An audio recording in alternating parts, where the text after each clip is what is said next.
So today we're gonna be talking about how one of my mentorship students was able to go and get to about $9,500 per month. It took him about 5 months to do so, and he was able to do that while still taking 3 vacations with his wife and 2 kids.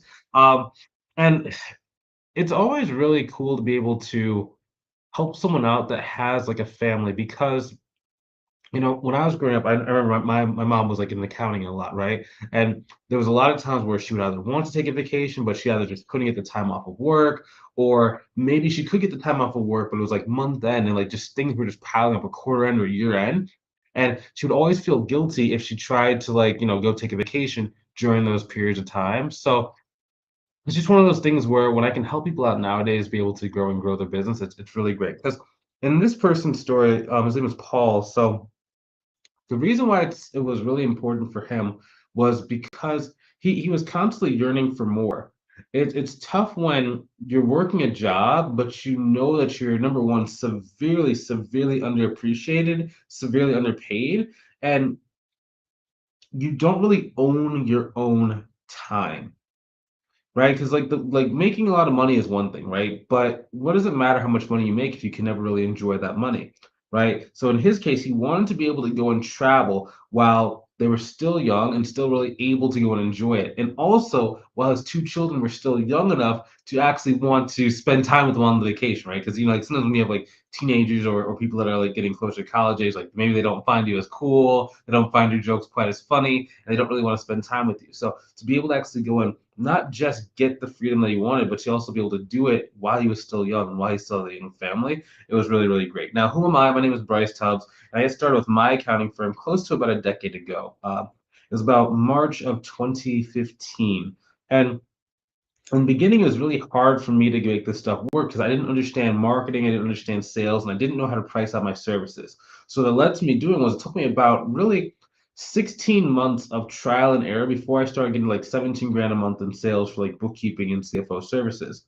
Now, once I got to that point, I hit a capacity limit, right? Because there comes a certain time in the amount of money you're making where you just can't do the work yourself anymore. And some people they can handle a lot more than others, depending on your energy, depending on your skill set, and depending like what service mix you have. But for me, right around like 15, 16, 70 grand a month was really my capacity. So I started going to like different Facebook groups and I started offering contracts to anyone who could like do some of the work for me.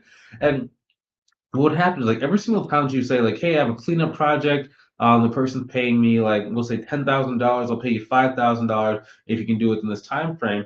You get a lot of people reaching out to you. So the more people that started reaching out to me, after a while, people started asking like, what was I actually doing to grow my business so consistently to be able to even have these contracts to give to other people? Because one thing for you to be able to like grow your own business, but it's another thing for you to be able to have enough to kind of give to other people outside of yourself. And that sparked a lot of curiosity. So we started doing like a mentorship program, basically show people how to start and grow their own business the same way that I do for my accounting firm. And both businesses work very symbiotically, right? Because like the better I do my accounting firm, the more I can share for like our mentorship program. The better I do the mentorships program, the more like opportunities there are to learn about accounting and stuff. So it's been very great.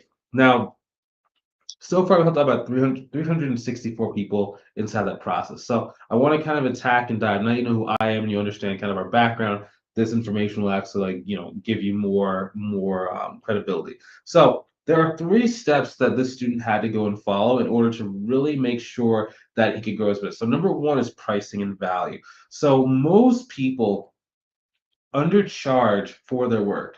And it's generally not your fault. Now, the reason why is because a lot of the prices you're going to be seeing on the internet are always very low. So, for example, when I first got started, I was going on like different like local CPA websites to see like what were they pricing bookkeeping at, right? And most times what I would see is like people were pricing bookkeeping between like 150 to like $300 a month.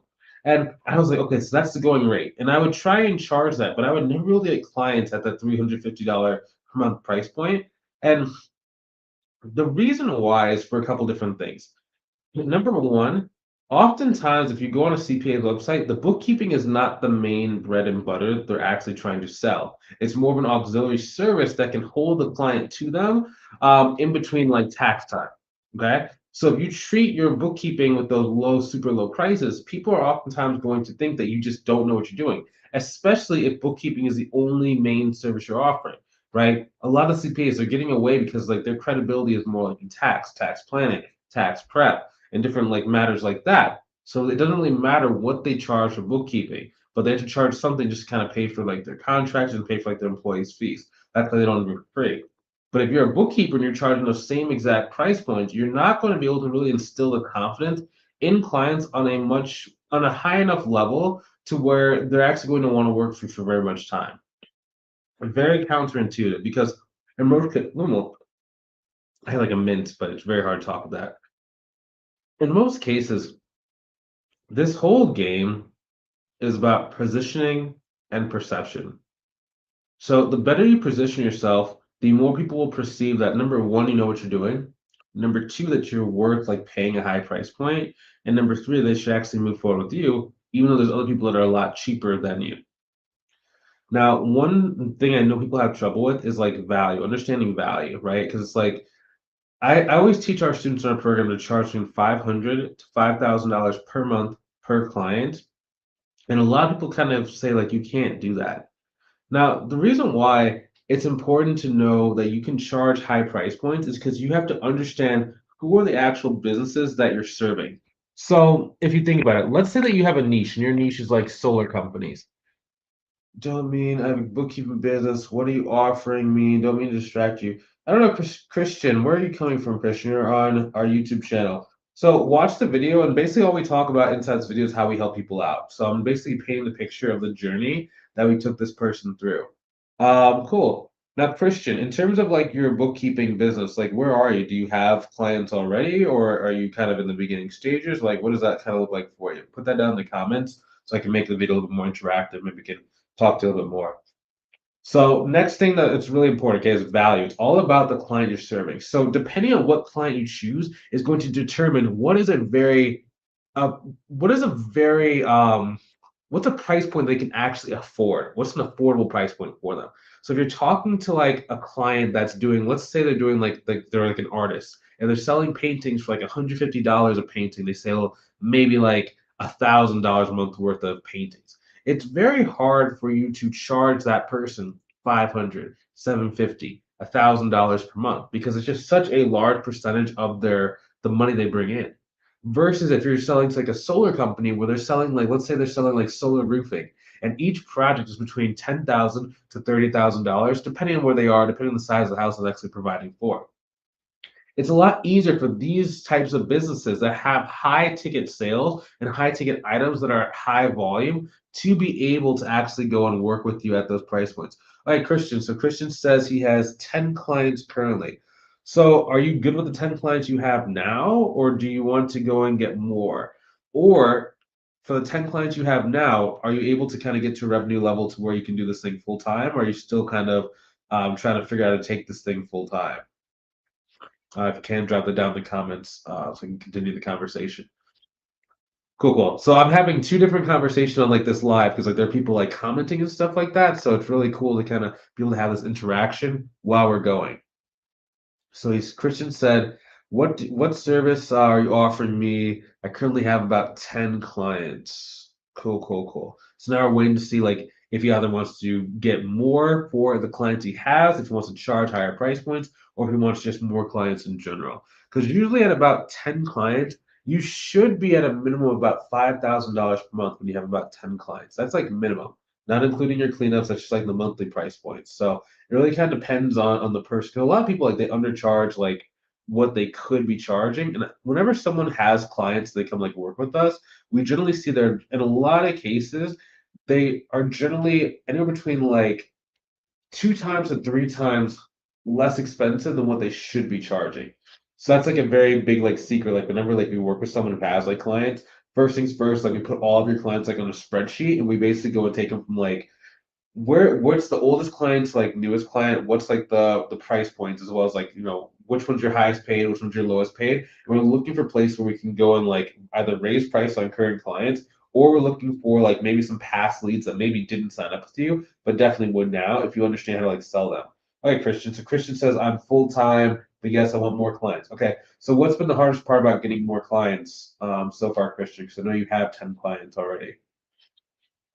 Cool. So back to what we're talking about. So it's all about like the type of client that you're paying for, right? And the type of client you're going after. Because if you can go after the right types of clients, it makes it a lot easier for you to charge the price points you want. Now, another reason why it's also important is because it ties into your marketing, into your sales. So let's first go with sales. So in a lot of cases, if you're going after the wrong client, so let's say that you're going kind of back to that artist kind of example, in a lot of cases, they do not fully understand why they want accounting or bookkeeping services. So part of your sale is you have to educate them on why they even need your service, which is generally a very, very challenging thing to do, right? Very, very challenging thing to do.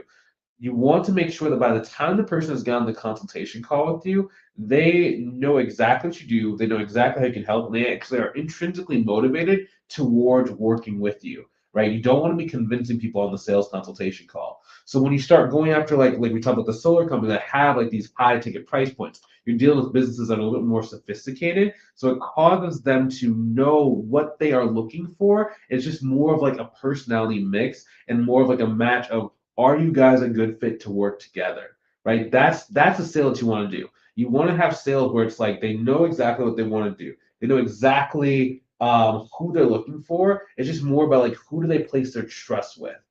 So Christian inside the comments responded, balancing bookkeeping with the marketing aspecting. Bookkeeping itself takes most of my time. Hard to put towards marketing. I don't know how to market any better. So that's kind of what I was talking about in the beginning of this video, Christian, where like my capacity was about 16 grand per month. And like once I hit 16 grand per month, that's why I had to like go and get those contracts because it was hard for me to keep marketing while like doing the bookkeeping. Because I have like a my brain, it's hard for me to like do like four tasks. I can generally do like two, maybe maximum three different tasks at one time, right? But when I start getting like four, five, six, that's when I get really overwhelmed. It's just very hard for me to keep moving and keep doing things, especially when you have like a personal life that you're trying to balance. So in terms of the marketing, so in terms of your marketing, Christian, I know you have the 10 clients now. Like, have they all given you referrals? Have you asked any of them for referrals? Like, what's been the hardest part about getting, I guess, because you're doing the marketing, but after a certain point, like how did you even get those 10 clients? Because usually the way we teach marketing is that when you're first getting started, you have to build up like streams of marketing so that the marketing doesn't stop when you do. A lot of what we see when it comes to marketing is that people do things to attract one client at a time. So what I mean by that is like they'll do like cold calls. So they'll go and like call. But as soon as you like put down the phone and you're no longer calling, you generally don't get a long tail effect from that. Versus if you do something like, let's say like a LinkedIn, or let's say you do something like more of like a referral partner strategy. Like in this case, like for this student, they got to $9,500 a month in 5 months. There was two main strategies. So the first strategy uses more of like LinkedIn, right? So the reason why LinkedIn is cool is because once you have built up your network, you can turn on automation tools to constantly able to like go back through and farm the relationship with those people that are already in your LinkedIn account, like your LinkedIn profile. It's a little different than just kind of like spamming people and being like, "Hey, buy my stuff now." It's more of like you can have a machine that is starting the relationship. Okay, so all they're mostly in person slash local clients. Some are from Facebook. Okay, so do you have like a good Facebook Messenger script, or like when you're on Facebook, like what does that kind of look like? Nathan Pop said, currently in the beginning stages, currently do bookkeeping work for a bank for my full-time job, would like to start to do this on my own. How did you start, Christian? So I don't know exactly how Christian starts. I'd be interested in kind of understand like what he started. It looks like he got most of his clients from like in-person slash local, but some of his clients it looks like are from Facebook. So if you're doing Facebook is not bad. It's just a little bit trickier, right? Because you have to understand like who are you talking to, what's the size business you're talking to, and it's once you can get that consistently and you understand like how to identify who is the right person to talk to, then it's very simple because you can learn how to make really simple content that gets people to ask questions to you and like raise their hand. I ideally would try and do more of a LinkedIn strategy because you can automate it just a little bit more. Facebook is not as good when it comes to automation tools because they want to make sure like they don't want people who are like robots kind of like on their platform. So if you have capacity and you can like keep doing more marketing, Facebook is not bad. But as soon as you start hitting that capacity, then Facebook becomes very, very challenging because you have to constantly keep like putting in more and more and more effort into that. What I would do instead is I would do LinkedIn. Now, if you're already at your capacity, you would probably want to go start learning how to get better quality referral partners. So whenever we think about referral partners, we're always thinking about like who has the highest likelihood of sending us clients, and also what is the time frame with which they can send us the clients, as well as what type of clients they're going to give us. So, because not every single referral partner can be created equally, right? So in some cases, for example, you might have a referral partner where it's like maybe you talk to like a local CPA and like the meeting goes, it's like you talk, you talk, you talk, and then all of a sudden they're like, well, I'd love to send you some clients when I have some. It's like, well, why did I not have clients send you right now? Is it did the conversation not go well? Is it think that you have like a competition with them? Is they just don't have any clients? Is that they feel like the service they offer very competitive towards yours, so they only want to send you clients they don't want, right? So instead, what you're looking for when you're going after like referral partners, you need to understand like it's all in like the pre-work. So when I say the pre-work, it's like I'm looking through every single one of their profiles. I'm analyzing their audience. I'm analyzing the number of years they've had in the business. I'm analyzing what is the current revenue that their business is doing. So not just like the clients that send me, but the actual referral partners. Like what is their business doing? So I can kind of get an understanding of who I'm actually speaking with. Therefore, when I get on the phone with that person to talk about a referral partnership, it works so much better because I know they have clients to send me. It's just more of a matter of time of like building that trust and making sure that the only reason someone would not like send you a client on the same day that you are talking to them is because maybe they have to go put out feelers. I don't really know exactly who inside of like their clientele could actually utilize your services. Now, the reason why the partnership thing is cool is because once you stop doing the networking, like you don't have to be on the phone constantly going and talking to new like referral partners because they're constantly remembering you, they're constantly thinking about you. From there, like all you really have to do is like every 15 days, if you have like a really good content piece you can send to them, just to kind of keep you top of mind and like to have like a really simple call to action of like, who do you know that's currently looking for accounting or bookkeeping? That generally tends to do so much because you don't have to really be actively marketing as much. It's just more like checking in and just making sure you're staying top of mind with those referral partners. So it's a mixture of you do the call and then like while you're on the call, you are like getting as much deal flow and like as much revenue today as possible while also making sure you have this long tail effect by doing very simple follow-up with the partnerships and with the partners. And the reason why it's also cool is because when they do send leads to you, those leads, if you're any good at sales, those leads generally will close anywhere between like 75 to about 90% of the time. So it's conserving your time because you're not actively marketing. And when the leads do come to you, you're not playing a lot of like follow-up games because the people actually want to work with you and they've been referred to you. So that's generally the easiest way. So to kind of outline what that strategy looks like, especially for the student that gets like $9,500 a month, that's exactly what we did. So number one, build the LinkedIn profile. We give them like templates. We give you guys exactly like what to say, how to say it, what to do there. Then he went after like referral partners. We talked about like how to target, who to target, and why to target, so that you actually know who like the referral partners are going to work with you. From there, what happened was there was three main outcomes from the referral partners. Number one is some of them sent them like clients like on the first day. I think one of the people sent him they sent him like 3 grand a month worth of clients in the first like 20 days that you know them. So that was number one. Then also what he started doing was he started getting more and more of them to start inviting to like local events. So there's like two local events where he's been getting some clients out of as well. But that came from first one on LinkedIn and then building that like localized network of people that wanted to refer and wanted to support him.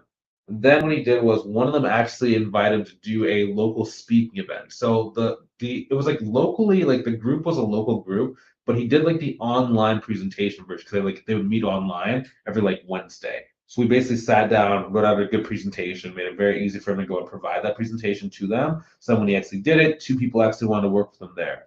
And then from there, he ended up getting about, I think it was like two or three more referrals throughout the year. Because again, this happened only in like 5 months it took, so it wasn't that much time that actually occurred. So it wasn't like it doesn't have to be this like long, challenging thing that you do. In a lot of cases, it's just like really setting yourself up correctly from the start so that once the leads start going, you don't have to worry about it like stopping and starting and stopping and starting because the whole purpose of the marketing is just to get you enough flow for you to actually be able to start doing more like the accounting work. Because I want to spend as much time as possible doing the actual accounting work. Because number one, it's work I actually enjoy doing, but then number two, it allows you to keep maintaining those client relationships. So that as long as you're just getting like 1 to 3 new clients every single month, and you're maintaining the workload that's going there, and the clients stay with you, there's no way you don't reach 6 figures in your business very, very quickly.